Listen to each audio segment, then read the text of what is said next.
President Trump speaking a short time ago at the NATO summit, pushing back on new reports that Iran's nuclear program only suffered minor setbacks following the U.S. airstrikes on its nuclear facilities over the weekend. The president calling the attack a tremendous victory for everybody, including Iran. Now, President Trump is in the middle of a full day in The Hague, meeting with other world leaders in bilateral conversations. He's expected to hold a news conference there before returning back to the U.S. Of course, we'll bring that to you live once it starts up.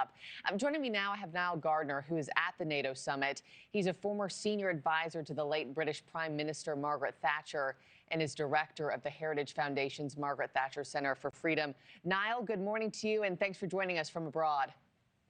Good morning. It's great to be here. Thank you for having me on the show today. Really appreciate your time. I mean, leaders hit the ground running at NATO, right? I mean, this is the fragile ceasefire between Israel and Iran now enters day 2. How much has that dominated discussions there? Yeah, I think certainly it's been front and center, and President Trump, of course, has made numerous references, of course, to the situation in the Middle East right now.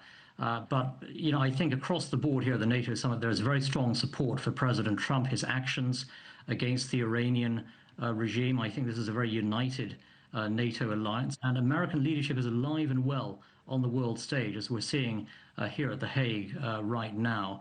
And President Trump is really dominating this summit here in the Netherlands. He really is projecting American power, leadership, and fundamentally, of course, strengthening the NATO alliance, and that's a great thing to see. Yeah, and when this summit wraps up, you know, I was going to ask you what objectives needed to have been achieved to kind of project and relay strength to the rest of the world. Do you think that the members are on track to doing that by the time this wraps? Yes, absolutely. And I think the issue of defense spending, of course, has been the #1 issue here at the NATO summit. President Trump has pressed for the NATO alliance to agree to a 5% minimum spend on defense. He's achieved that. This is, I think, a very historic moment for the NATO alliance, and it's all due really to American leadership at this time. And as Mark Rutte, the NATO Secretary General, pointed out, it's really because of President Trump's leadership that we're now seeing NATO members uniting around this new minimum 5% of GDP spend.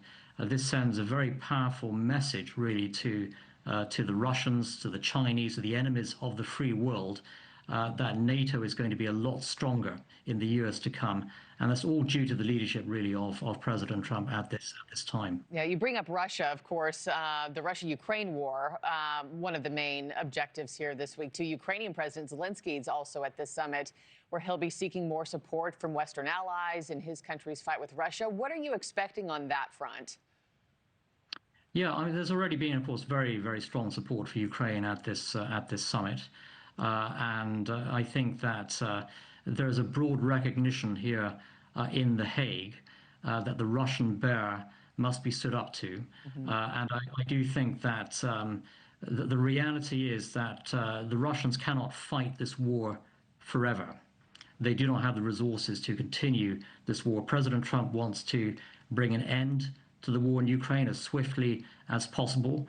And he's applying a lot of pressure, of course, on Moscow to really back down and to negotiate an end to the war. And I do think we will see an end to the war in the months ahead. And American leadership is the single strongest force in Europe and in the world today. And the Russians recognize that. There's only one world superpower, and that's the United States of America.